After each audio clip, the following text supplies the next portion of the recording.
Por la Amazonía luchamos y gritamos. Escuche el grito de la selva. Sus hijos y hijas claman por justicia. Escuche el grito de la selva. Sus hijos y hijas claman por justicia. Paren el genocidio. Paren el ecocidio. Paren el etnocidio. Paren la pandemia. Paren el pandemonio. Paren la necropolítica. Nosotros deseamos vida. Nosotros deseamos vida. Escuche el grito de la selva. Ecocídio, o bem viver. Uma roda de diálogo para ampliar a campanha mundial por uma lei internacional contra o crime de ecocídio. Vivemos em tempos do genocídio e ecocídio, acelerados pelas políticas do atual presidente do Brasil, Jair Bolsonaro, com a negação da ciência frente à Covid-19, os incentivos à exploração predatória da Amazônia brasileira e a incitação à violência pelos garimpos ilegais nos territórios dos povos indígenas, atualmente dos povos Munduruku e Yanomami.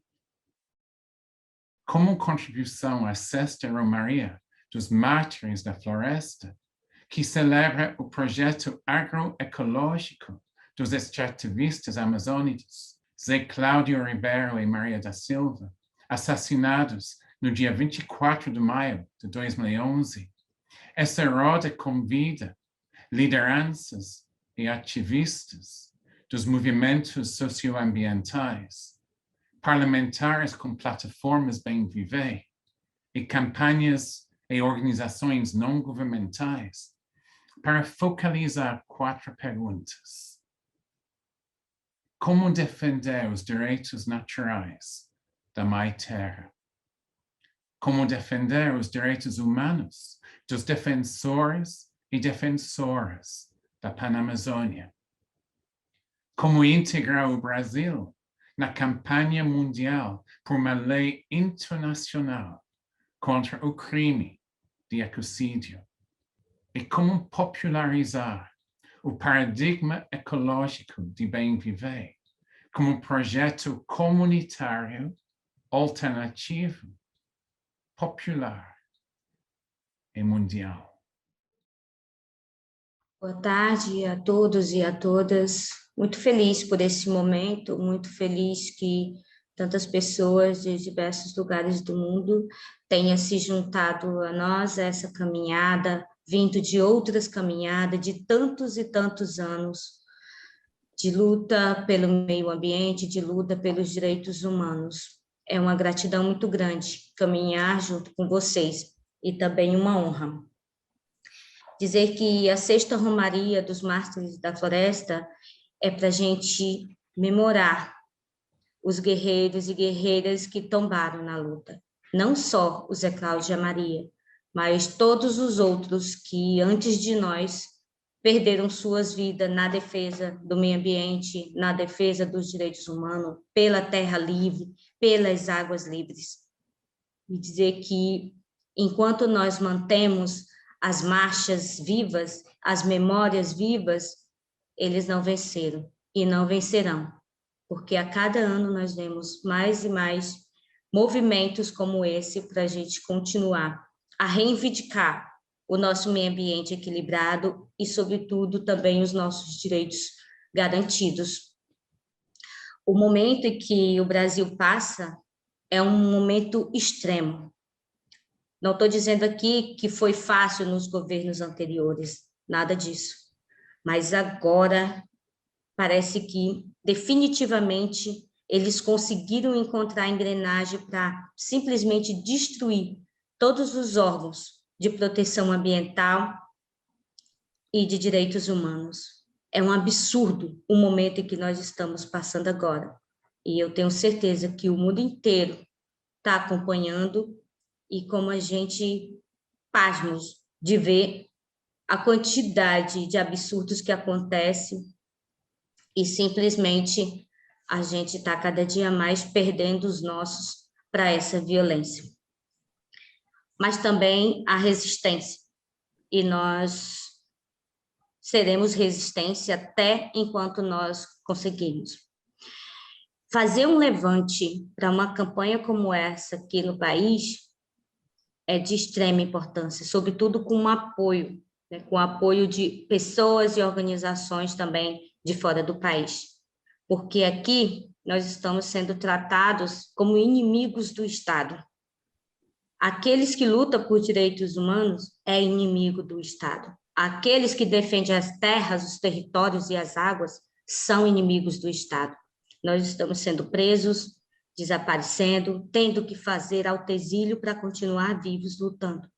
E uma campanha como essa é de extrema urgência, de muita urgência, tanto por nós, pelas pessoas que defendem o meio ambiente, como o próprio ambiente que está sendo massacrado por esse Estado. As nossas leis, que são consideradas uma das melhores leis de proteção ambiental, elas simplesmente estão desaparecendo nesse governo. Elas estão sofrendo alterações drásticas que simplesmente fazem com que o ambiente e as comunidades que precisam desse ambiente vivo sofra também junto com essas flexibilizações. Os direitos humanos cada vez mais sendo também flexibilizados ou inutilizados praticamente. Tem uma lei que eu, na verdade é um acordo, que eu acredito que seria de extrema importância o Brasil ratificar, e simplesmente esse Estado agora ignora completamente, que é o Acordo de Escazú, que casaria muito bem com essa campanha. Precisamos pressionar o Estado brasileiro a ratificar o Acordo de Escazú, né, para a América Latina e o Caribe. Vários países já têm ratificado e o Brasil apenas é signatário. Então, é de muita urgência que nós continuemos com essa campanha, que nós fortalecemos essa campanha aqui no Brasil e também fora. Porque o que nós sabemos é que, sim, muitas pessoas sentarão em bancos de réus sobre os crimes ambientais, sobretudo aqui no nosso país. Nós sabemos quem são, nós temos provas e nós queremos justiça. Justiça para aqueles que morrem na defesa do meio ambiente e dos direitos humanos, mas também justiça para o meio ambiente, porque as futuras gerações não vão nos perdoar se isso não acontecer. E nós precisamos garantir que as futuras gerações tenham um meio ambiente equilibrado. Muito obrigada, boa tarde, eu espero que o nosso debate seja muito, muito lindo e que renda, né, uma união grande em prol do meio ambiente e dos direitos humanos. Muita gratidão. Boa tarde, está me ouvindo, né? Do povo aproximadamente mais de 140 aldeias no Alto, Médio, pegando também no estado do Mato Grosso. Então, nosso povo é muito grande, né? Tantos onde não só mora Munduruku, mas também ribeirinhos, comunidades tradicionais. É uma imensa área, né? Uma imensa de pessoas que são povos tradicionais. Mas aqui no estado do Pará, o que mais tem é o povo Munduruku, né? No estado do Pará existe mais de 50 povos indígenas no estado do Pará. Morando ou na cidade, né? Ou a cidade tomou de conta das aldeias, né? Não tem como remover as aldeias, então a cidade muitas vezes tomou e muitos indígenas acabando ficando no centro da cidade, mesmo dentro da Amazônia, mesmo no lugar amazônico, que fala, se acha que que a Amazônia é só verde, que é só tem animais, mas na realidade não. Está tendo muita desmatação, crescendo muito cidade, tendo loteamento, fazendas, plantação de soja, tirando madeira, mineradoras se instalando dentro, né, no estado do Pará, e agora com essas PL que está sendo aprovada, né? A gente espera que não sejam.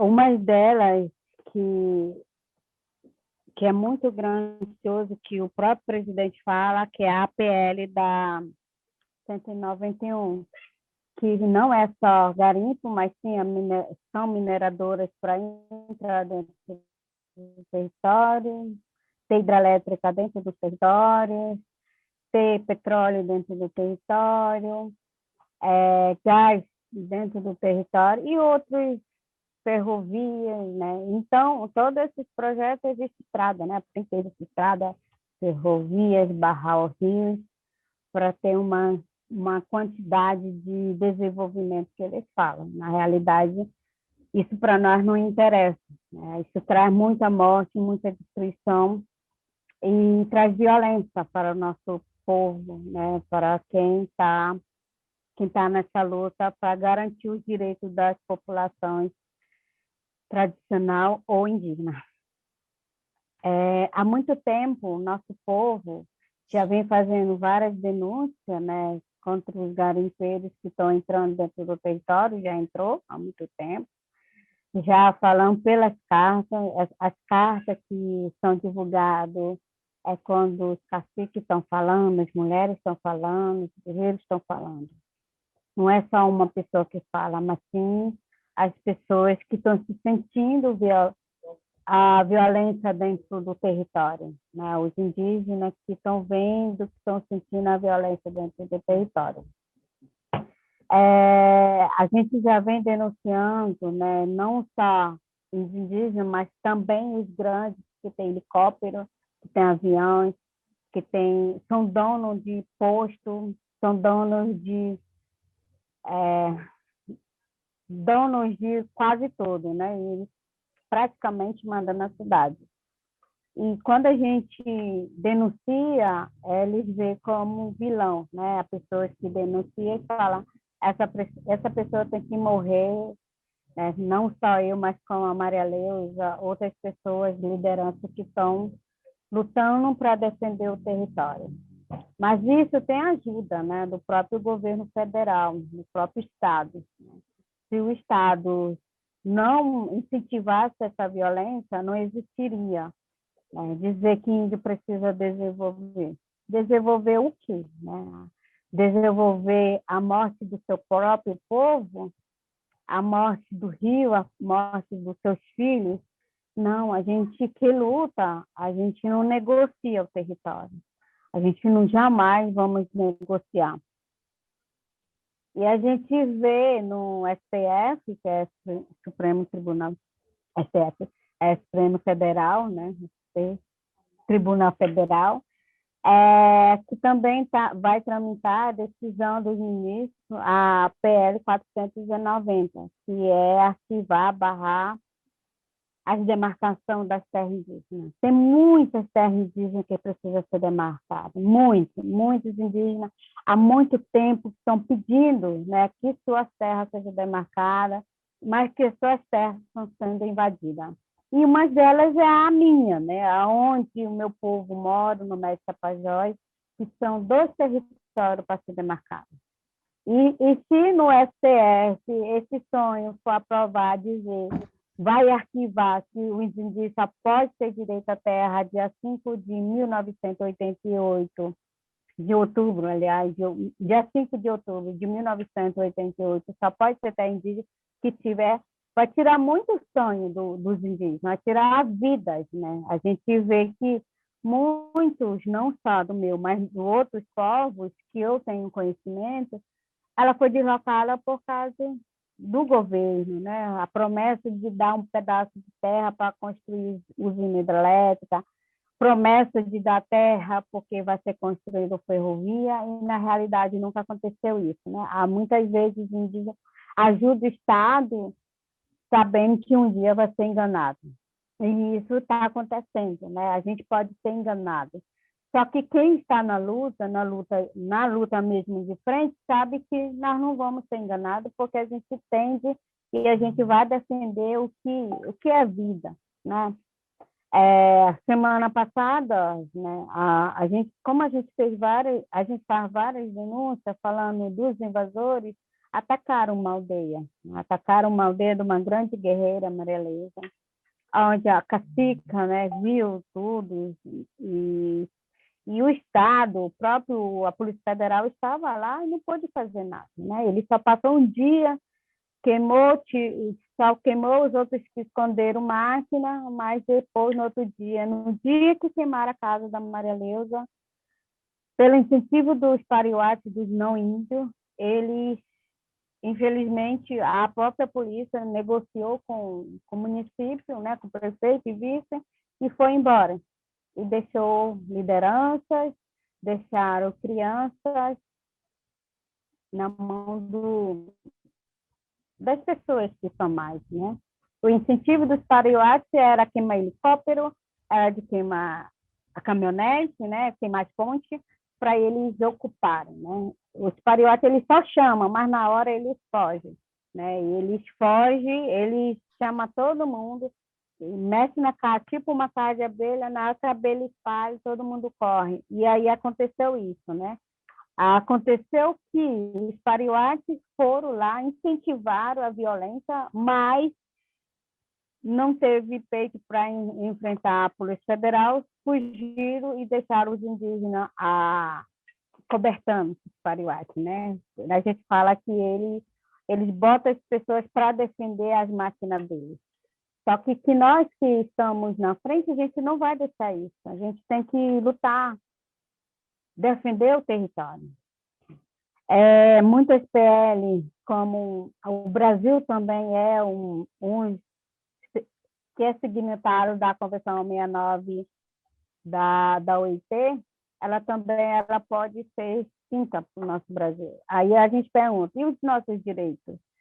Com esse governo, esse presidente, né, que se chama Bolsonaro, ele só traz violência, só traz coisa ruim, só aprova projeto de morte para nosso povo.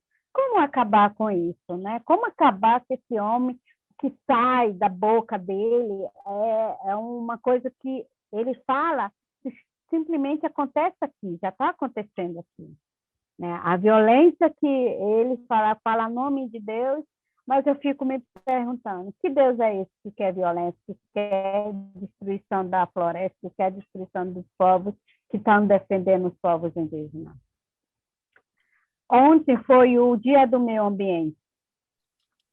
Por que comemorar o Dia do Meio Ambiente? Nós não temos como comemorar, porque nossos corpos estão morrendo, estão nos atacando, estão destruindo nossas almas, que são locais sagrados. Como vamos comemorar o meio ambiente?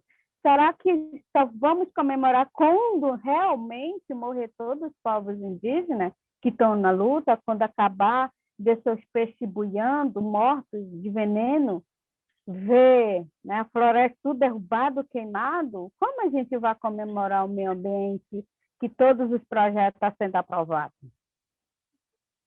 E esse presidente tem ajuda, né? Tem ajuda porque quem compra ouro, quem compra mineração, quem constrói as barragens, não somos nós, são os países internacionais. Os países são culpados assim, disso. A violência que acontece, quem são compradores de soja, de madeira, tudo, são também responsáveis pela destruição do nosso povo, são responsáveis pela destruição. Mas a gente vai lutar, a gente sempre fez autodemarcação, temos protocolo de consulta, a gente precisa de um projeto de bem viver para o nosso povo, não só de violência. Obrigada. Uma boa tarde para todo mundo. Também uma alegria aqui poder reencontrar tanta gente, né? Quando a gente teve o Fórum do Bem Viver lá em Marabá, né? Poder passar aqueles dias tão importantes, né? De vivência enraizada e profunda, né? E a gente ter vivenciado algumas práticas e hoje poder também dar continuidade um pouco dessa essa nossa articulação, né?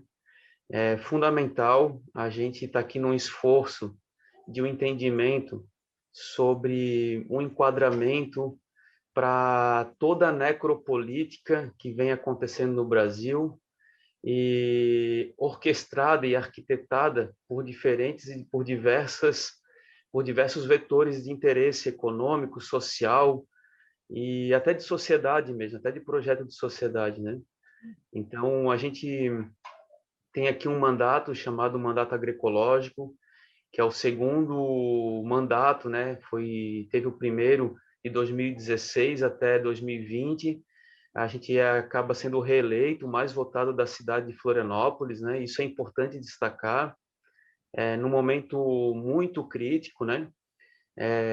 Onde também o próprio PSOL, o Partido Socialismo e Liberdade, aqui na cidade de Florianópolis, é uma expressão importante, é a segunda maior bancada dentro da Câmara Municipal, e, de toda forma, a gente vem fazendo um trabalho que tenta aliar esse equilíbrio entre ecologia e justiça social e de fazer o enfrentamento a questões estruturantes desde o ponto de vista da relação com a sociedade, com as comunidades, os territórios, mas também não perder de vista a necessidade e a urgência do encantamento sobre os processos, né?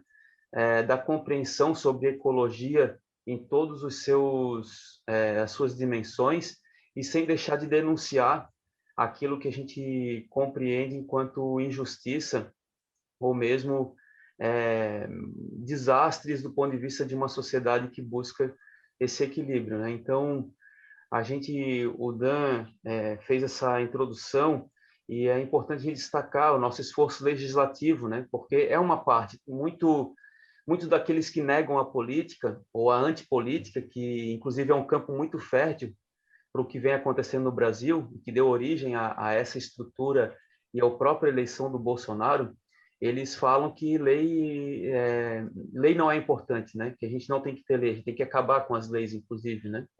Então, essa negação à antipolítica, essa visão mais liberal sobre a função do Estado e o objetivo dos governos, né?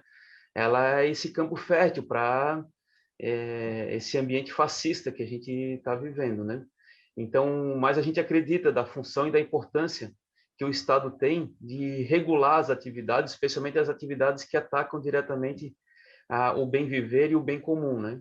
Então, nesse sentido, a gente conseguiu aqui no mandato anterior, no mandato passado, aprovar, eu vou destacar aqui 4 legislações que acho que é bem importante nesse sentido, né? Porque elas falam muito sobre enfrentamento a grandes interesses, né? Então, foi, por exemplo, tornar a ilha de Santa Catarina zona livre de agrotóxicos, né? E isso tem importância do ponto de vista do que é cidade, do que é Florianópolis. Não é uma atividade, não é uma cidade agrícola, né? Porém, ela passa uma mensagem de que a gente fez o enfrentamento e aprovou uma lei que proíbe o uso de agrotóxicos por entender que agrotóxicos é um produto que faz mal à saúde humana e que intoxica o ambiente, né? E essa mensagem foi passada porque ela foi aprovada e toda a Federação Catarinense de Agricultura e a Confederação Brasileira de Agricultura quis chamar isso de inconstitucional e não conseguiram, porque é constitucional. Porque a proibição desses produtos ela é necessária do ponto de vista de quando eles intoxicam as pessoas, intoxicam o ambiente, e esse ponto de vista da intoxicação e do nível tóxico desses produtos não é colocado em questão. Então, foi aprovada uma legislação nesse sentido, mas também foi aprovada uma legislação que promove uma política e que coloca as diretrizes da política de agroecologia, né? Então, tem esse contraponto. Agora, é um desafio a gente pensar numa legislação que passa uma mensagem do ponto de vista punitivo e do ponto de vista pedagógico e colocá-la em prática a partir do nosso lugar, né? Do nosso lugar do legislativo sendo minoria, sendo oposição, no momento em que a gente vive todo dia apagando algum incêndio, né? De toda forma, a gente se mantém firme nesse objetivo e sem perder de vista as motivações que colocam exatamente aquilo que a gente precisa combater e aquilo que a gente precisa promover na sociedade para entender esse nosso combate, né? Então, além disso, a gente também teve uma lei, a gente alterou a nossa lei orgânica municipal, que na verdade é a Constituição Municipal, incluindo um artigo, né, do artigo que dá direito à natureza, que transforma a natureza como sujeito de direitos. É um debate, o Célio Turino discute isso há muito tempo, muitas pessoas que estão aqui discutem isso há muito tempo, e foi um importante avanço, mesmo com pouca compreensão lá na Câmara de Vereadores no plenário, por a grande parte dos vereadores não compreenderam o que estavam fazendo, mas hoje a gente tem um arcabouço legal, inclusive sendo usado hoje por uma ação civil pública, né, de um grupo de pesquisa e desenvolvimento jurídico da Universidade Federal de Santa Catarina, dando voz e trazendo o direito à Lagoa da Conceição de ser um ser vivo, né? E uma ação que hoje toma uma repercussão, inclusive, internacional, que nada mais é do que dar voz e direito àqueles que não têm voz e direito dentro da legislação. Eu acho que é muito próximo do que a proposta de um ecocídio, né? A gente poder colocar, né, estabelecer juridicamente, legalmente, voz e vez e lugar de fala daqueles que não têm o seu direito, né? E daqueles que não são ouvidos como lutadores, né? O que a Alessandra relatou aqui, o que a Claudelícia relataram aqui foi inaceitável, uma sociedade que a gente onde mais mata ativistas ambientais do planeta, né? Onde nós temos aí índices de violência contra ativistas ambientais e defensores do meio ambiente, que não é de hoje, é de algumas décadas sendo assim, né? Então, a gente precisa realmente colocar sobre esse ponto de vista. E, no mais, a gente poder, enquanto legislador, também fazer de um mandato um espaço ativista, de estar na rua, de fazer mandato de rua, de fazer prestação de contas de rua, de estar com as bancas nas comunidades, de estar fazendo parte e apoiando as lutas comunitárias, sejam elas quais forem e a dimensão que estejam, né? Mas fazer esse esforço, né? Porque o parlamento também é um lugar, do ponto de vista, se olhar por um ponto de vista, ele parece ser inócuo, mas muito pelo contrário, pode ser uma voz muito importante, né? E ocupar esses espaços, né, é fundamental para as nossas vozes. Por isso que é central não ser uma voz sozinho dentro do parlamento, né? Aqui a gente encontra algumas pessoas muito especiais, né? Que a gente vê tanto o Célio Turino quanto a própria Lívia aqui da coletiva Bem Viver, uma co-vereadora que a gente caminha juntos aqui na Câmara Municipal, né?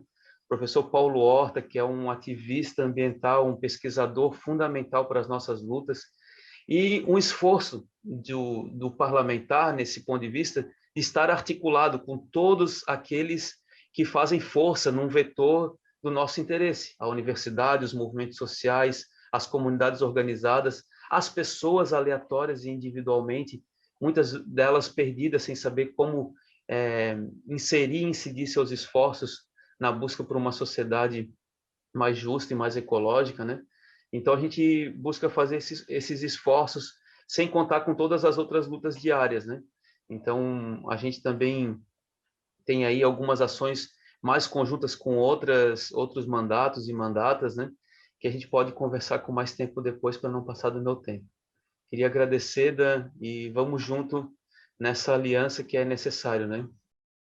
Primeiramente, eu gostaria de cumprimentar todos, todas, todes, né? Manifestar minha expressa solidariedade com os povos da floresta, com todos que estão no fronte dessa luta. Nesse momento, em especial, o Alessandro e seu povo, manifesto minha solidariedade a todos. E reconhecimento por essa luta que é de todos nós, né? Bom, no Brasil, eu sou da Associação Juízes para a Democracia, é uma associação não corporativista de juízes pela defesa incondicional dos direitos humanos, e integro também a Associação dos Professores de Direito Ambiental.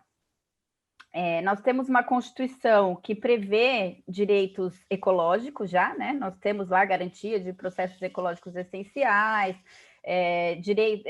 um direito fundamental, né? E, portanto, uma cláusula pétrea na Constituição a esse direito ao meio ambiente ecologicamente equilibrado, essencial à sadia qualidade de vida, portanto, um direito fundamental, direito humano. Mas o que nós vemos é que, a despeito desse desenvolvimento todo, desde a década de 70, de todo esse arcabouço, tanto nacional quanto internacional, há uma falência, né, de proteção e uma acelerada degradação. E essas perguntas todas que foram colocadas aqui, né, são extremamente desafiantes, né, porque como que a gente rompe com a violência, com as atrocidades, com a deslegitimidade desses que ocupam o poder que é do povo, né? Muito complicado. Então, acho que passa por um primeiro momento de um rompimento desse paradigma filosófico que embasa essa visão antropocêntrica, né? Então, a gente tem que efetivamente romper em todos os níveis. Então, parabenizo o Marquito muito, né? Parabenizo o Alberto Costa, uma honra estar aqui com o senhor. Nesse sentido, de romper com esse paradigma antropocêntrico, sim, para que nós saiamos desse lugar de dominação, dessa relação de dominação com a natureza, e a gente efetivamente integre isso no nosso pacto político de que nós somos apenas parte, né? De que nós somos parte de um todo e que a nós cumpre dar voz para que todo o ecossistema consiga viver, porque está tudo conectado. Estamos todos em conexão e a existência nossa, inclusive agora, nesse momento, está vulnerável, né? Eu digo, enquanto humanidade, todos nós temos a nossa existência em situação de risco por conta dessa condição, esse desequilíbrio nessa relação homem-natureza que já vai há muito tempo. Então, acho que atribuir direitos para a natureza, status jurídico à natureza é essencial para o rompimento cultural mesmo, né, da relação do homem com a natureza. Sem embargo, junto com isso, a reafirmação, a confirmação de que nós somos um projeto de modernidade não acabado. Então, além dos direitos de liberdade, além dos direitos sociais de igualdade, econômicos, sociais, culturais, a gente junta esse direito ecológico para, então, a gente conseguir fechar esse projeto e, quem sabe, a gente salvar o planeta e nos salvarmos com dignidade, né? Então, do ponto de vista jurídico, é isso, a gente garantir que a gente atribua um status jurídico para a gente fazer efetivamente uma revolução ecojurídica, né? Como diz o Fritjof Capra e o Hugo Matei. Mas, tudo bem, mas aí a gente vai ter a lei. E o que a gente vai fazer com essa lei? A gente tem que implementar, tornar efetivo. Afinal, é da teoria dos direitos fundamentais que todo direito humano fundamental ele tem que ser eficaz e efetivo, senão, né, ele não serve para nada. E aí, eu gostei muito que a Claudelice, na sua fala, mencionou o Acordo de Escazú, né, porque os direitos fundamentais, ele tem esse caráter procedimental, diante da sua eficácia imanente, né, sua efetividade. E esses direitos procedimentais são acesso à informação, participação pública na tomada de decisão e acesso à justiça. Essa é a tríade dos direitos fundamentais procedimentais. É eles que vão dar garantia de que esses direitos vão efetivamente serem realizados. E aí, o Acordo de Escazú, ele torna vinculante essa tríade, esses direitos, né, do ponto de vista internacional, e uma vez ele sendo ratificado pelo Brasil, é possível o controle de convencionalidade, né, é como se isso entra no ordenamento jurídico brasileiro e pode ser cobrado. Mas também já temos a Convenção de Aarhus também nesse sentido. Mas o que eu quero dizer é que nós não usamos bem todos esses mecanismos de participação que já estão na Constituição. A gente nem precisa, talvez, do Acordo de Escazú. E o exemplo, o Marquito já deu, que é a ação civil pública estrutural da Lagoa da Conceição. Está acontecendo agora no Brasil, né? E essa ação, além de atribuir a condição de sujeito de direitos à Lagoa da Conceição, ela vai além. Ela é estrutural porque ela visa não uma indenização por uma degradação ou uma demanda, uma prestação jurisdicional pontual. O que ela procura é, diante de um Estado absolutamente ineficiente, que não dá conta de cumprir as suas políticas públicas, de implementá-las, a criação de um comitê com todos os atores envolvidos. Então, lendo a ação civil pública da Lagoa da Conceição, eu fiquei imaginando como é que isso pode ser viável para fins da política pública de segurança na Panamazônica, na Amazônia, né, brasileira. Por quê? Porque é óbvio que todos os atores que têm que atuar ali ou falharam ou não estão articulados, como é próprio de uma administração obsoleta brasileira e fragmentada, né? Então, como fazer todos esses atores se articularem? É provocar essa articulação transparente e pública, que todos sentem na mesa periodicamente sob uma fiscalização pública e do judiciário, que nesse momento, com a maioria do poder executivo tomado por um poder deslegitimizado, né? Um poder, enfim, vocês sabem, não preciso dizer. O poder legislativo também com as suas mazelas, e não que o poder judiciário seja a solução, não é isso, né? Solução é povo articulado, é rede, é movimentos sociais, mas nós temos um Estado que nós temos que exigir o cumprimento da nossa Constituição, nós temos um pacto político a ser cumprido. Então, hoje eu vejo que esses modelos de participação direta, que a Constituição já coloca à disposição, seja as ações coletivas, seja as iniciativas de projeto de lei popular, precisam ser melhor e mais utilizados. Elas não estão sendo bem utilizados. Então, como não entrar com uma ação civil pública, estrutural, para obrigar como a Amazônia, como sujeito de direitos, como, aliás, a Corte Suprema da Colômbia já reconheceu, que a floresta amazônica é sujeito de direitos, lá também, e também não tem uma Constituição para isso. Então, assim, a gente vai forçando essa Constituinte a assumir isso e, na prática, realizar, né? Eu acharia lindo que todas as ONGs que estão trabalhando tanto por essa segurança e pela segurança da floresta e dos defensores da floresta, todos os agentes públicos, os movimentos sociais, o setor privado bem intencionado, deve haver, todos se unam e instem o Estado, através talvez de uma ação judicial estrutural, para que haja um comitê emergencial de instalação, implementação transparente, com fiscalização popular da segurança pública da Amazônia imediatamente. E com relação ao ecocídio, de fato, o Tribunal Penal Internacional, que foi criado para julgar crimes internacionais, né, de genocídio, crimes de guerra, crimes contra a humanidade, desde 2016 já diz que o ecocídio é sim um crime contra a humanidade. Então, já é possível levar ao Tribunal Penal Internacional um crime de ecocídio, mas para isso, realmente, os Estados nacionais têm que prever esses crimes internamente. E aí, nós temos esse projeto de lei. O Célio até tinha perguntado quem era o autor, eu pessoalmente não conheço, um deputado de Minas Gerais, porque ele foi, na verdade, foi casuístico, né, por conta do rompimento das barragens de Mariana e Brumadinho. A partir dali veio esse projeto de lei para tipificação, criação de um crime de ecocídio no ordenamento jurídico brasileiro. Ele foi aprovado na Câmara dos Deputados e está parado desde outubro de 2019 no Senado. Então, acho que a pressão tem que ser para a aprovação dessa lei, que não é as melhores, pode até pensar na redação e tal, mas é a criação de um crime de ecocídio, vai estar lá, tipificado, né? O que viabiliza, inclusive, a sujeição ao Tribunal Penal Internacional.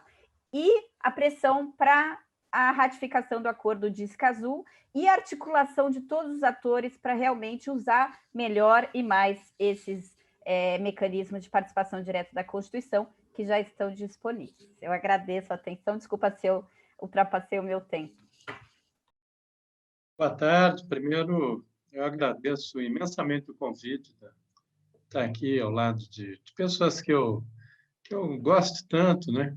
Ver aqui a doutora Fernanda, né? Juiz ali em Santos também, era de um querido amigo meu, também Marquito, né?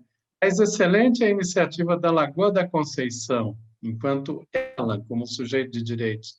Acho que ela permite uma boa exemplificação, né, desse processo para a gente incorporar os direitos da natureza de uma maneira mais ampla. ouvir a Alessandra também, dos Munduruku. Na verdade, nós estamos falando enquanto está acontecendo, de fato, um processo de genocídio no Brasil. E ele é triplo. Ele se conjuga com o ecocídio, né? Tem o genocídio mais geral, que às vezes as pessoas até podem polemizar se está acontecendo ou não, porque pega um povo de uma maneira indistinta, mas que é em torno das políticas negacionistas do governo federal no enfrentamento à Covid. Está levando, de fato, a um processo de genocídio. Em poucos dias estaremos alcançando 500 mil de brasileiros e brasileiras mortos e centenas de milhares, talvez milhões de pessoas sequeladas, o que vai ter uma influência no futuro do país de uma maneira decisiva, né? Lembro que, inclusive, o genocídio armênio, que foi reconhecido há pouco, inclusive até pelo governo do Biden agora, né?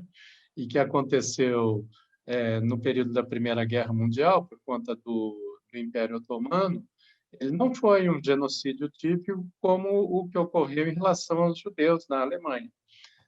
O que o governo fazia, o Império Otomano fazia, era colocar o povo armênio perambulando pelo deserto, em multidões, em dezenas de milhares de pessoas, centenas de milhares, até a morte. Ou seja, foi um genocídio provocado por negligência. E aí as pessoas eram mortas por doenças, eram mortas pela fome, pela exaustão ali no deserto. Isso resultou em aproximadamente 1.400.000 mortos, né? Que é o dado mais preciso que há. Então, o que ocorre no Brasil é esse genocídio. E é importante que ele seja colocado. Ao mesmo tempo, há 2 outros genocídios aí étnicos acontecendo e que se cruzam diretamente com o ecocídio. Um contra o povo Munduruku, com os ataques que estão ocorrendo, com o suporte do governo federal, mesmo que algumas instituições do Estado, como a Polícia Federal, tenha se colocado em vários momentos ao lado do povo Munduruku, mas a negligência, a ação deliberada do governo federal, sobretudo no Ministério do Meio Ambiente, permitindo os ataques ao povo Munduruku, está levando, sim, a um genocídio e a um etnocídio também, no sentido da dispersão e da divisão interna dentro do povo, e ao ecocídio. A mesma coisa se dá em Roraima e no Amazonas, com o povo Yanomami. Aí a caracterização do genocídio é ainda mais clara e cruzada com o ecocídio. Em Roraima, na capital, em Boa Vista, a população já não pode mais comer peixe, porque os peixes estão contaminados por mercúrio da mineração. Então, é nesse quadro que a gente está vivendo no Brasil. É bastante grave que, ao percebermos que o nosso país ele tem se transformado num intenso laboratório da necropolítica, em que cruza genocídio com ecocídio, né? E nós, enquanto brasileiros, ainda não estamos conseguindo nos mobilizar para deter esse processo. O mundo também acompanha isso. E é necessário deter. Em 1994, houve o genocídio em Ruanda, contra os Tutsis, também contra os Hutus moderados, né, que resultou na morte de 800 mil pessoas em aproximadamente 100 dias. E hoje até várias nações pedem perdão por não terem sido capazes de deter esse processo.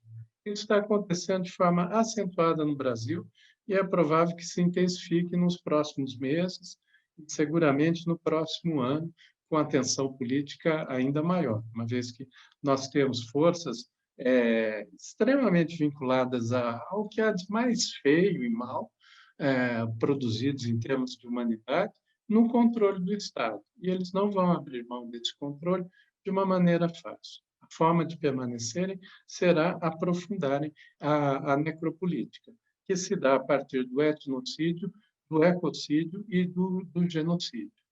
Isso é algo que precisa ser colocado de forma muito clara.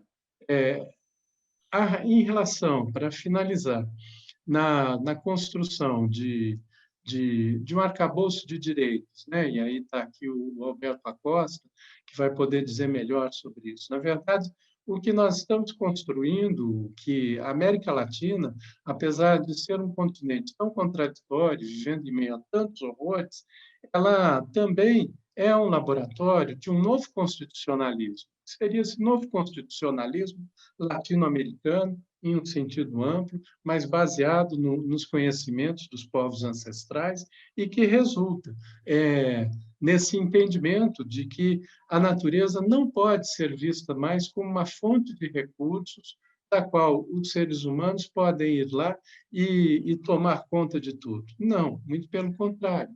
Até porque, para os povos originários, o que a sociedade capitalista, a sociedade ocidental, chama de nossos recursos, para eles são os nossos parentes. Morros, as águas, os cursos dos rios, as folhas, os animais, todos são parentes nessa comunidade da Terra. É nesse sentido que a gente precisa atuar. Agora, como eu coloquei na conjuntura inicial, nós estamos num seguinte quadro. É necessário avançar em uma legislação que seja mais clara, que rompa com o antropocentrismo, que tenha a questão da convivência no planeta apresentada de uma outra forma, mas, ao mesmo tempo, a gente está vivendo na iminência de um desastre humanitário bastante grande, que está ocorrendo não só aqui no Brasil, na América do Sul, vejo o que está ocorrendo agora na Colômbia, não é? E talvez o Peru também entre num quadro bastante tenso a partir da eleição do segundo turno que está havendo hoje, mas aqui, particularmente no Brasil, isso precisa ser detido como e precisa ser compreendido como uma emergência civilizatória. Do contrário, o quadro ainda vai se agravar muito mais. Muy buenas tardes, muy buenas noches y quizás también muy buenos días. Para mí es un gusto poder compartir algunas reflexiones y hacerlo con algunas personas que conozco, particularmente con Celio. Eso me motiva mucho y lo hago desde los Andes. Y lo hago pensando en el momento que está atravesando la humanidad. En el tiempo que dispongo, pienso abordar 3 puntos o llegar a la reflexión desde 3 puntos. El primero, es muy importante que reconozcamos el punto en el que está la historia de la humanidad. El segundo, cuáles son las tendencias dominantes que a mi juicio, como voy a demostrar, son muy preocupantes. Y el tercer punto, la necesidad de recuperar alternativas de aquellas comunidades, de aquellas sociedades que tienen una larga memoria. Empecemos con el primer punto. Estamos en un momento extremo, como decía Claudia. Este es un momento extremo de la historia de la humanidad que nos debería permitir conocer, entender e incluso reflexionar de mejor manera sobre por qué estamos en esta situación tan compleja. Como nunca antes, hemos sufrido una crisis multifacética que golpea duramente a millones de personas en todo el planeta. Estamos viendo vidas destrozadas, familias que viven en la tragedia, pueblos que están viviendo nuevamente hambre, miseria y exclusión. Se han agudizado los problemas. El coronavirus, que es un problema sumamente serio, no es el causante de estas dificultades. Ha ahondado los problemas, ha hecho más duros y complejos los problemas. Entonces, preguntémonos, ¿por qué estamos ahí? Y vamos a encontrar algunas respuestas. Detrás de tantos problemas está la degradación de los ecosistemas. Por ejemplo, la destrucción permanente de la Amazonía. Está el agotamiento de los recursos. está la extinción de muchas especies, está la contaminación de la biosfera, está la destrucción de la biodiversidad.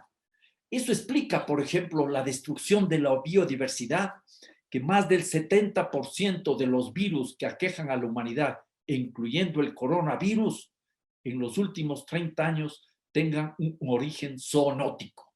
Vienen de animales cuyo entorno ha sido destruido.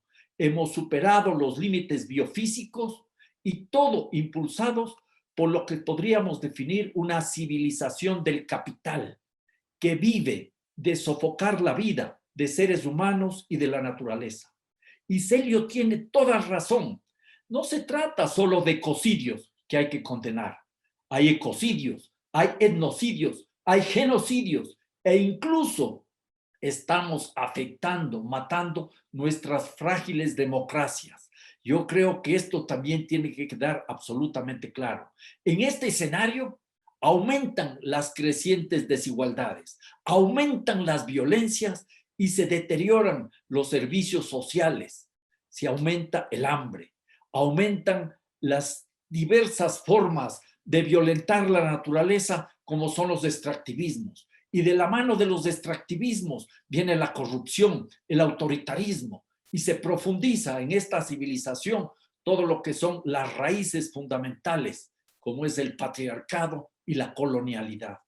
Y creo que es un momento importante, antes de pasar al segundo punto, de comenzar a usar los términos adecuados.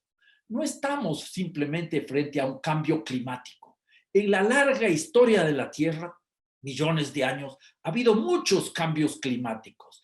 Estamos viviendo un colapso climático provocado por el antropoceno, sí, pero el antropoceno hay que ponerle nombre completo y concreto. El capitaloceno, la civilización del capital, patriarcal y colonial, está destrozando el planeta. Este es el punto de partida, así lo veo yo. Pero el segundo tema que me preocupa a mí es que este tipo de lecturas, en la que creo que todos, Marquito, Fernanda, Claudia y el resto de compañeros y compañeras van a estar de acuerdo, no es compartido por quienes están al frente del poder político y del poder económico. Puede haber excepciones, puede haber temas donde haya ciertas luces y cierta claridad, pero yo veo con enorme angustia que hay un intento por regresar ya a la normalidad. Pero si la normalidad era una anormalidad causante de todos los problemas, yo entiendo, comprendo que todos queremos ya superar esta tragedia de la pandemia. Queremos entrar en un ambiente donde podamos abrazar a nuestros seres queridos. Yo personalmente, a mis nietos y a mis nietas, y estar más en contacto con amigos y con amigas. Pero ¿qué es lo que estamos viendo? Que las respuestas del poder son más de lo mismo. Más crecimiento económico, más exportaciones, más inversiones extranjeras, más extractivismos, más violencias, más corrupción. Y eso no es ya más de lo mismo, es más de lo peor. El año pasado, 2020, se incrementaron los incendios en la Amazonía mucho más que en los años anteriores. Y veo con preocupación que eso será lo que va a suceder en este año 2021. Es la destrucción de la Amazonía, es la destrucción de la Chiquitanía en Bolivia, es la destrucción de las selvas en el Congo, es la destrucción de las selvas en Indonesia. Todo para atender las demandas del capital. Y en todas partes, como decía alguna de las compañeras hace un rato, se persigue como enemigos o enemigas del Estado a las personas que están defendiendo la vida. Y este es un tema preocupante. El mundo ha llegado a través de un proceso brutal a la desnaturalización de la naturaleza y a la deshumanización de la humanidad. El mercantilismo, la mercantilización de la vida está provocando destrozos enormes. Veamos dos temas. La Amazonía, esa destrucción de la Amazonía, que sigue por todas partes, con ecocidio y genocidio y etnocidio. Podría mencionar muchos casos y ustedes conocerán con seguridad más situaciones de violencia que yo. Pero pensemos en otro asunto. La búsqueda del desarrollo, la búsqueda del progreso, en base al productivismo y al consumismo, está provocando una enfermedad brutal, el individualismo a ultranza, que es una enfermedad social. Y hay dos países ricos, Inglaterra y Japón, donde existe el Ministerio de la Soledad para atender esa vida de gente que ya no tiene contacto humano. Ha sido deshumanizada su vida y ese es uno de los grandes retos. Y eso no es por la pandemia, eso viene de atrás y eso se ahonda. Y concluyo con la necesidad de comenzar a pensar en otras opciones.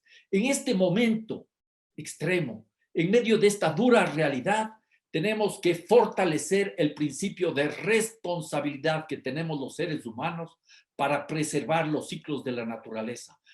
Hay que aceptar la relevancia de la naturaleza, pero tenemos que ir más allá.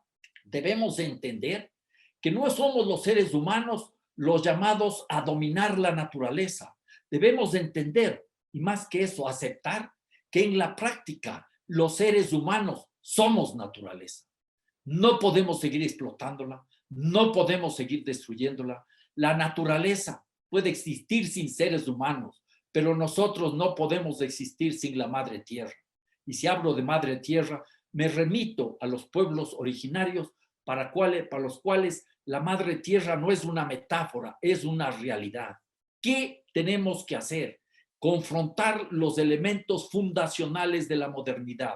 Nos decían hace unos instantes que hay que romper paradigmas, sí, hay que derribar estatuas que se sostienen sobre las bases del patriarcado y de la colonialidad sobre las que se construye esta civilización del capital.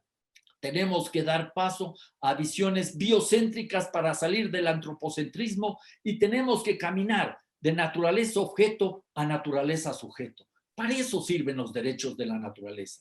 Pero reconozcamos un asunto.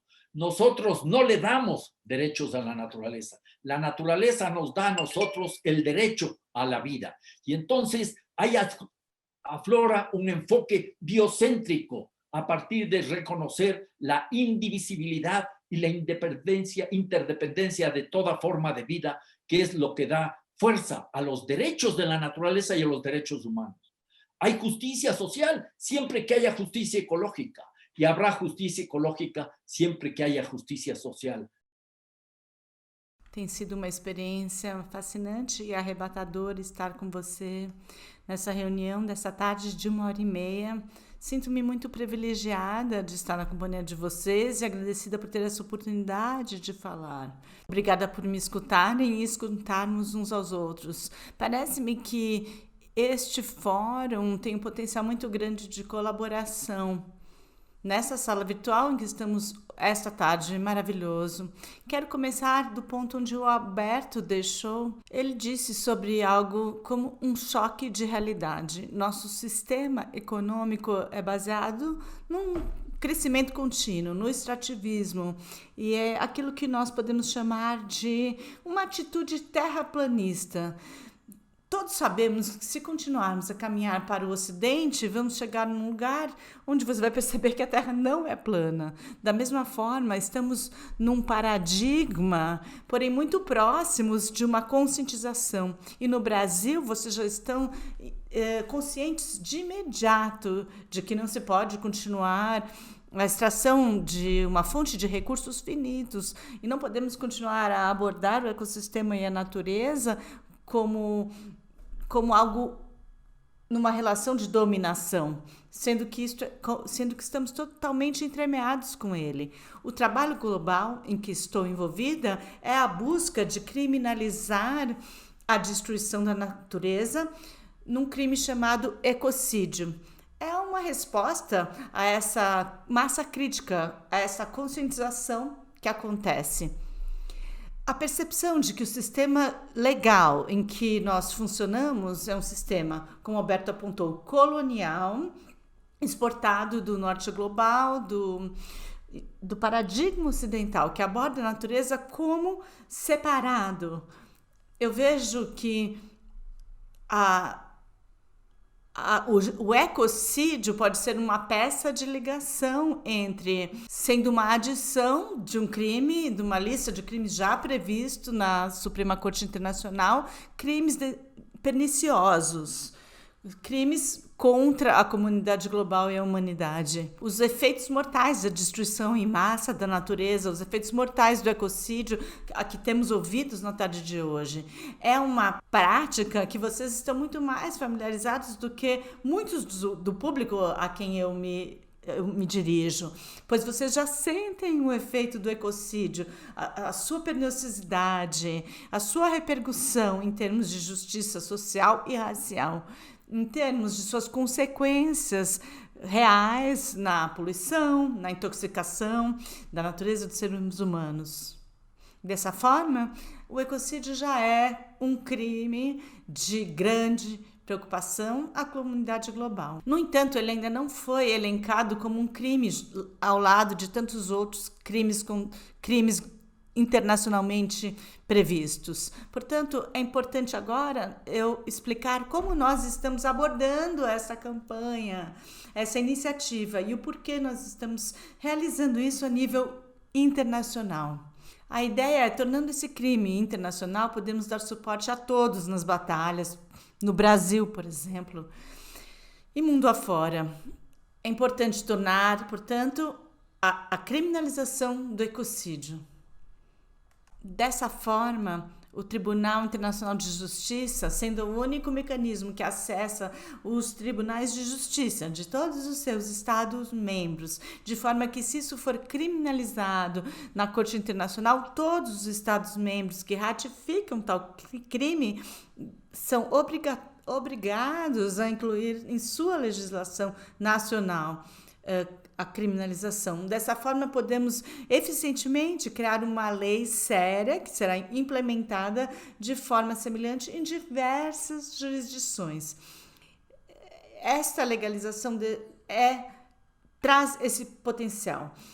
Isso remete diretamente ao que a Alessandra Munduruku estava falando, de que um dos grandes criminosos ambientais são as grandes corporações internacionais e que escolhem passar de uma jurisdição a outra de acordo com a suavidade das legislações separadas. Portanto, se tivermos uma lei internacional passível de ser aplicada em diversos países, traz vantagens óbvias.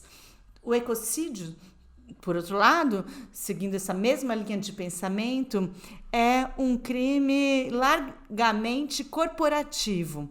Ele é frequentemente endossado e recebe o apoio de relações políticas e econômicas. E no Brasil nós vemos isso de uma maneira muito clara. Porém, por ser um crime corporativo, ele acaba trazendo uma morosidade.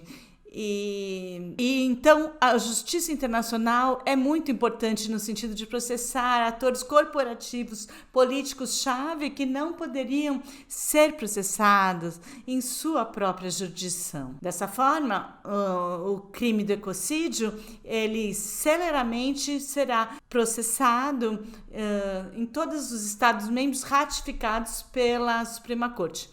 Vou dar um exemplo que eu estou inventando agora. Supondo que uma corporação norte-americana, o que é curioso, sendo que os Estados Unidos não é Estado-membro do Tribunal Internacional de Justiça. Então, por exemplo, se os Estados Unidos praticam um crime de ecocídio, por não ser Estado-membro, ele não pode impedir que esta lei seja efetivada, por não ser parte do Tribunal de Justiça Internacional. Dessa forma, nós podemos prosseguir com este processo contra essa empresa norte-americana. Então, se os Estados Unidos cometem um crime num país que é um Estado membro da Corte Internacional, como o Brasil, e os escritórios, no caso dessas operações, são a Bélgica, um dos principais países defensores da criminalização do ecocídio. A Bélgica foi o primeiro país que trouxe essa legislação para a Corte Internacional de Justiça. Dessa forma, o processo pode ser implementado na Bélgica contra um perpetrador que se localiza nos Estados Unidos e que comete um crime no Brasil. Então, será que vocês estão sentindo, percebendo que dessa forma nós ampliamos a possibilidade de responsabilização de tal crime? Um segundo motivo, em termos políticos, países que possam ter uma bandeira muito bonita de questões ambientais, como a França, por exemplo, na prática eles têm dificuldade em legislar o ecocídio, por motivos de relacionamentos políticos, econômicos, que estão embrenhados na sua forma de governar. Portanto, é difícil eles realmente implementar uma ação desse nível do dia para a noite. Daí, nós, por exemplo, uma frente que nacionalmente tentam legislar o ecocídio lá na França, mas acabaram por aprovar uma lei onde este crime é muito mais suavizado, para poder ter a aprovação no Congresso. Por outro lado, no Brasil, você já tem uma lei, porém ela não é realmente efetivada e é preciso suporte político para ter a força dessa lei.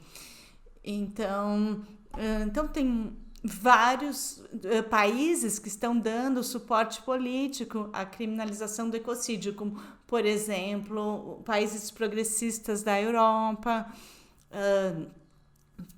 países, ilhas do Pacífico, pequenos países em desenvolvimento e ilhas das Antilhas que têm uma noção imediata do perigo da crise climática. Então, eles estão dando suporte imediato ao avanço desta criminalização a nível internacional. O que vemos, portanto, é uma base de suporte que está se ampliando de uma série de países dispostos a apoiarem, lutarem por essa criação desse dispositivo a nível internacional. Pois dessa forma nós poderemos avançar nessa luta e enfrentarmos essa crise que vivenciamos a nível global e especificamente no Brasil vocês enfrentam essa batalha no dia a dia. E é muito difícil responsabilizar um país X ou país Y, falar, o barco está vazando no seu lado.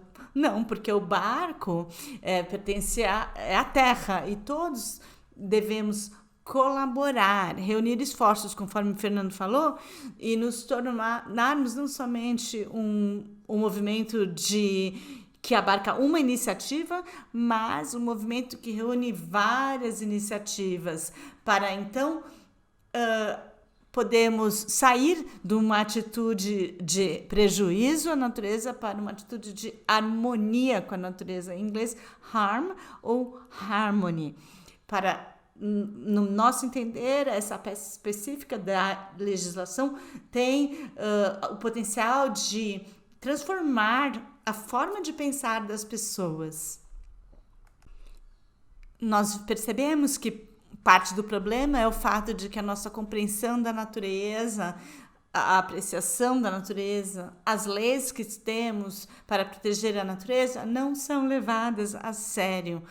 Temos nas costas 2000 anos de uma mente dualista que remete a Platão, na sua divisão entre o ideal e o real, passa pela dominação da Igreja Católica, dividindo corpo e espírito, perpassa o iluminismo, onde nós temos a razão no topo versus corpo, emoção e natureza.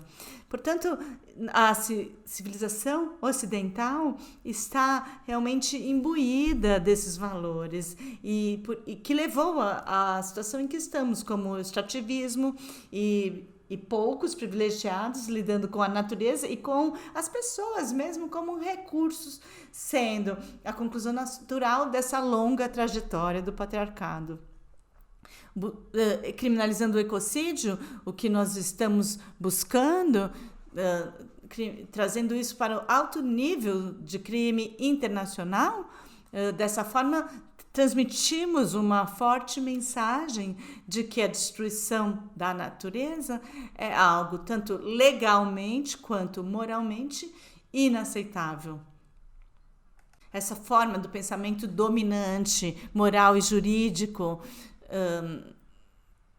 requer uma transformação para que as pessoas possam compreender, transmitir essa mensagem de que não há a criminalização de ambientalistas. Dessa forma, é inviável alguém solicitar uma permissão para matar 2.000 pessoas, alegando que vai promover 2.000 empregos. Isso é inaceitável.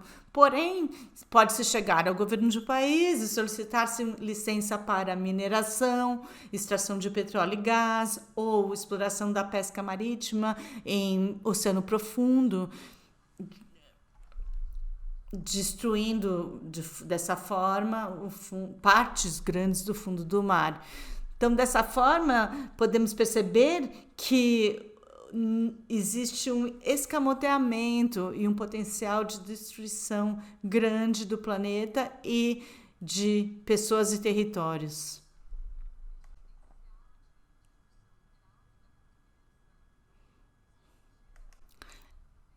Em relação a que Marquito, Alessandra e Célio falaram sobre a forma como defensores do meio ambiente têm sido perseguidos, criminalizados, sofrido terrível violência em diversos casos, em parte acontece devido às atividades das mineradoras, grandes corporações, como recebendo o suporte do sistema legal, criminalizando os que defendem a natureza.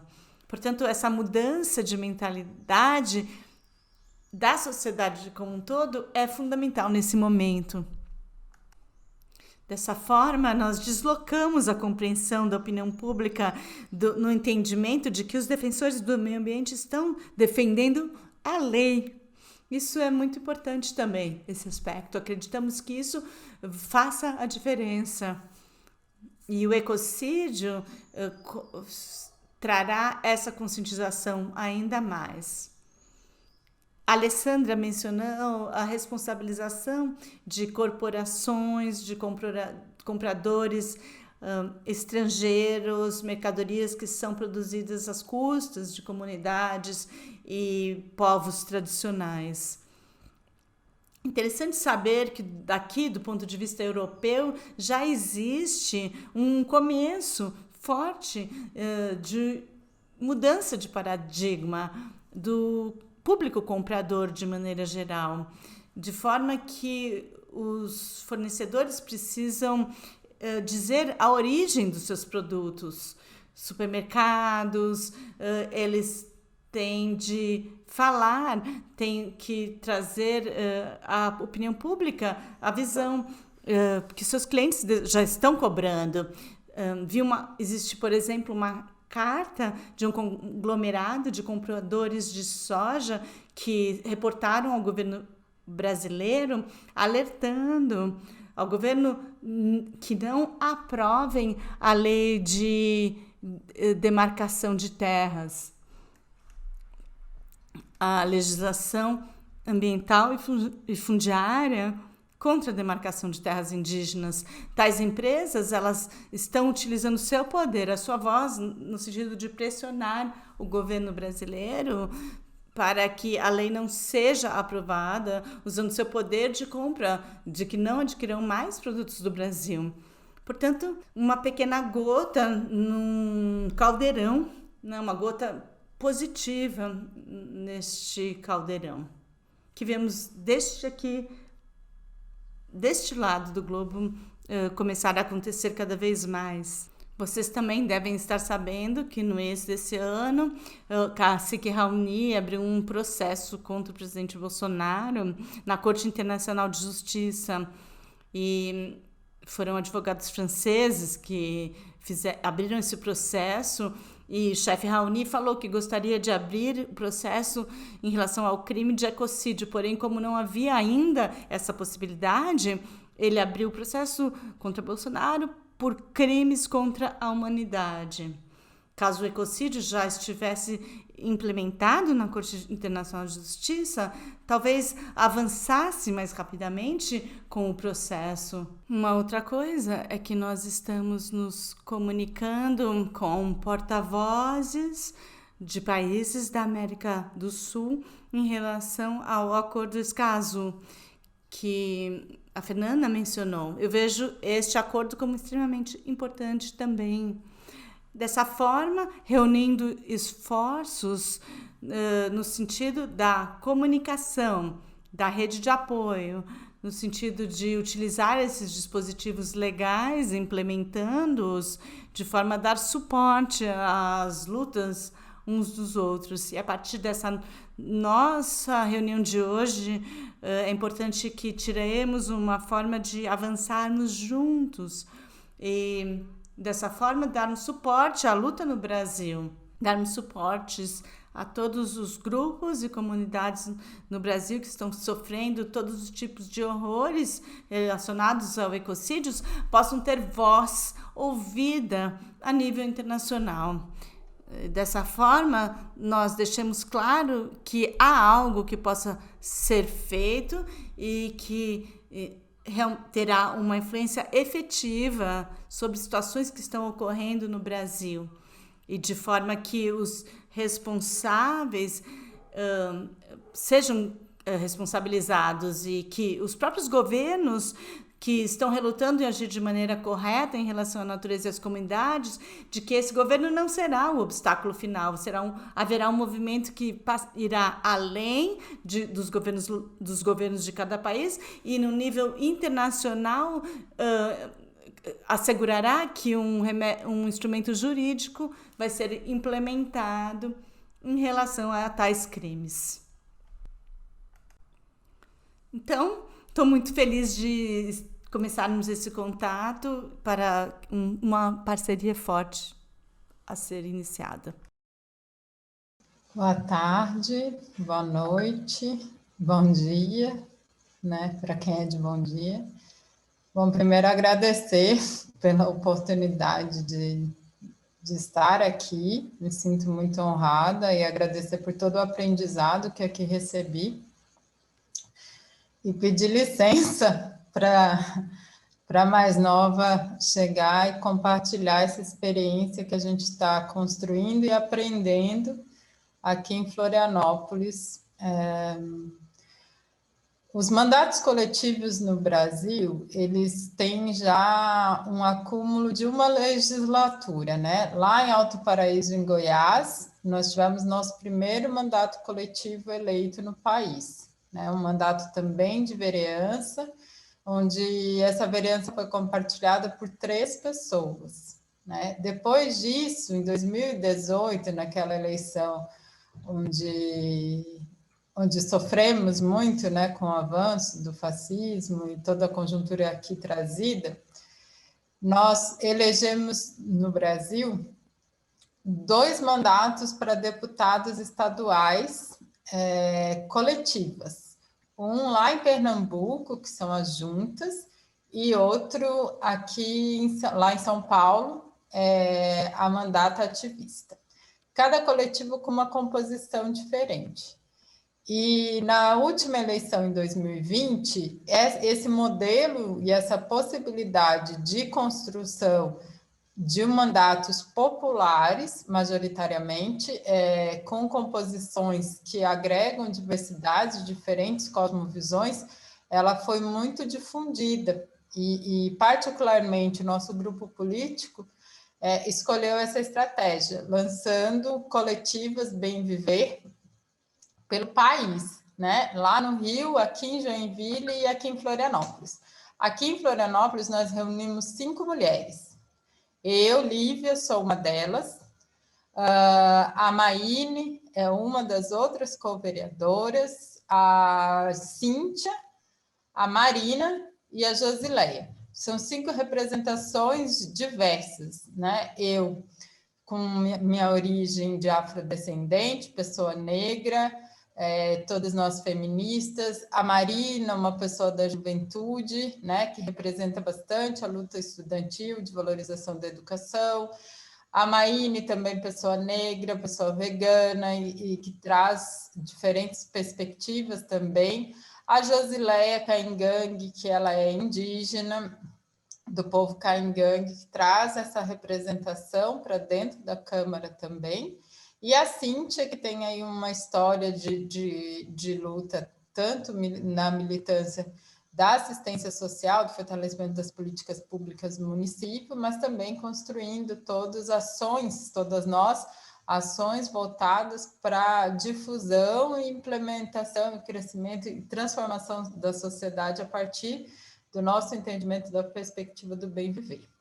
Então, a coletiva Bem Viver Floripa teve êxito, né? Fomos eleitos, dividimos com o Marquito essa tarefa de vereança na Câmara Municipal, aprendemos muito com ele e temos nele um exemplo, inclusive, né, como uma referência, não só na atuação na cidade, mas também na construção política que fez, e aí, nesse sentido, a relação com a comunidade para nós também é muito cara.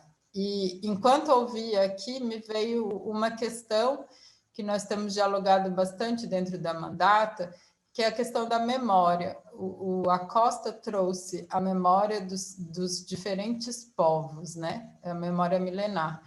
E, particularmente aqui em Florianópolis, para quem não sabe, ela fica no estado de Santa Catarina, no sul do Brasil. E a história contada aqui, ela nega a presença dos povos indígenas e ela nega também a presença de povos escravizados oriundos de África. E numa história recente, também suprime a cultura que se originou do processo de colonização a partir das comunidades dos povos açorianos. E todos esses povos têm uma cultura muito embasada na coletividade, que são expressas aqui, por exemplo, na cultura dos açorianos, na forma da pesca coletiva, né? A gente está bem nesse período e com alguns conflitos, inclusive, quando se passa a rede, se puxa a rede, todo o ambiente coletivo que se instaura para a pesca da taína. A coletividade dos povos bantus, né, que são a maioria que vieram trazidos para cá de África, a expressão maior é da cultura bantu, onde o eu não existe, mas existe a perspectiva comunitária sempre na frente, sem falar dos povos originários dessa região. Então, essa perspectiva de memória para nós é cara para pensar o bem viver, para pensar essa quebra dessa separação homem-natureza, para pensar e levar a mensagem do bem viver num processo mesmo de reversão cultural, de alguma maneira, que a gente também não tem a resposta, mas a gente tem procurado essas respostas, e para nós, esse contar a história, para nós trazer esse pertencimento a toda a nossa população, também é importante, porque a partir dessa memória, a gente encontra essa memória e traz essa memória de unidade. E como é que é ser co-vereadora? Agora, sendo mais objetiva, e porque eu tenho pouco tempo e peço desculpa. Nós temos oficialmente no Brasil, a gente não tem uma legislação que define mandatos coletivos, embora a gente está evoluindo, a gente tem boas perspectivas, inclusive, de PECs que estão tramitando na Câmara Legislativa. E hoje a gente tem 27 mandatos coletivos eleitos no Brasil, com propostas bastante, com organizações bastante similares à da coletiva. Oficialmente, então, a Cíntia é a vereadora que dispôs o CPF, que tem o registro no Tribunal Regional Eleitoral. Então, oficialmente, é ela que fala dentro da Câmara, ela que ocupa os espaços, ela que assina os documentos, mas nossa atuação tem sido coletiva. tanto dentro da casa, nas comissões que nós participamos, onde nós conseguimos já, inclusive, voz. E abrindo parêntese, aqui, apesar do ambiente bastante conservador da Câmara de Florianópolis, nós temos uma das melhores situações em relação aos mandatos coletivos. Presencialmente, nós acompanhamos a Cíntia durante a sessão plenária.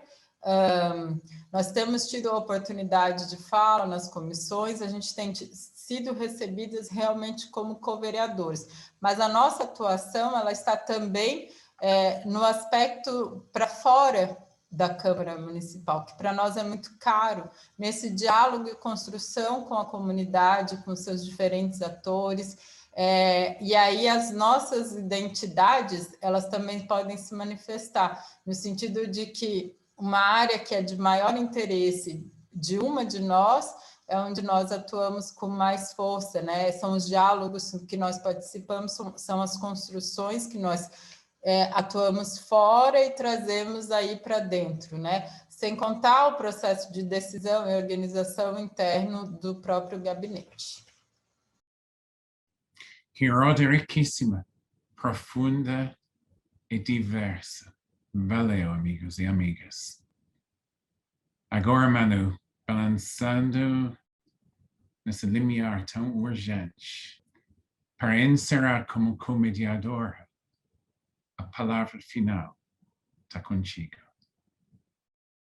Olá a todos, um prazer estar aqui e ouvindo cada uma dessas colocações, né? Algumas nos provocam bastante, nos questionam onde estamos e para onde vamos. É aqui às margens do Rio Tocantins, na cidade de Marabá, e lembrando que hoje é o nosso último dia da 6ª Romaria dos Mártires da Floresta. Essa romaria, ela é uma grande homenagem, uma memória e uma renovação, né, de luta após 10 anos do assassinato da Maria e de seu companheiro Zé Cláudio, porque eles defendiam com seus corpos a floresta. Eles realmente paravam caminhões de madeireiros, eles enfrentaram com seus próprios corpos a violência cotidiana que se vive aqui nessa região. Viva Maria Floresta Viva! Eu estava lá, forte e serena, no mesmo lar há anos, com minha beleza e frutas, eu te servi. E de repente, não existo mais. Aproximou, não para colher nem para abraçar-me, mas para começar o teu ritual. Chorei com dor, mas me calou. Aos poucos me abalando e tombei no chão. Mas ainda tenho raízes. Vou brotar-me assim, entre os dentes da tua motosserra. Esse poema ele foi escrito pela Claudenir Ribeiro, que é irmã da Claudelice, irmãs do Zé Cláudio, elas que cogestionam o GETAI, que é um grupo de mulheres extrativistas artesanais aqui da região, e que dão continuidade a essa luta tão importante, nos inspirando para que a gente possa resistir ao que já acontece aqui. Seja os megaprojetos de mineração, seja o projeto onde a comunidade onde eu estou está recebendo a primeira obra, que é um muro de contenção para que os navios possam passar carregados de boi, minério e soja. E logo à frente um grande porto. Como tantas histórias, eles iludem as comunidades, dizendo que é um projeto para a comunidade. Mas quando a gente lê a placa que fala sobre a obra, fala uma obra portuária. Mas ninguém tem ideia do que está por vir num tempo bem curto. Que possamos seguir com esperança frente a tantos desafios, como vimos hoje aqui, né? E resistindo, né? E criando projetos alternativos. Seja uma lei contra o ecocídio, sejam projetos comunitários, seja o bem viver para uma cidade, para um estado, para um país. Que possamos seguir sonhando e que sigamos em diálogo, né, e dando continuidade a esse grande processo. Por la Amazonía luchamos y gritamos. Escuche el grito de la selva. Sus hijos y hijas claman por justicia. Escuche el grito de la selva. Sus hijos y hijas claman por justicia. Paren el ecocidio. Paren el genocidio. Paren la pandemia.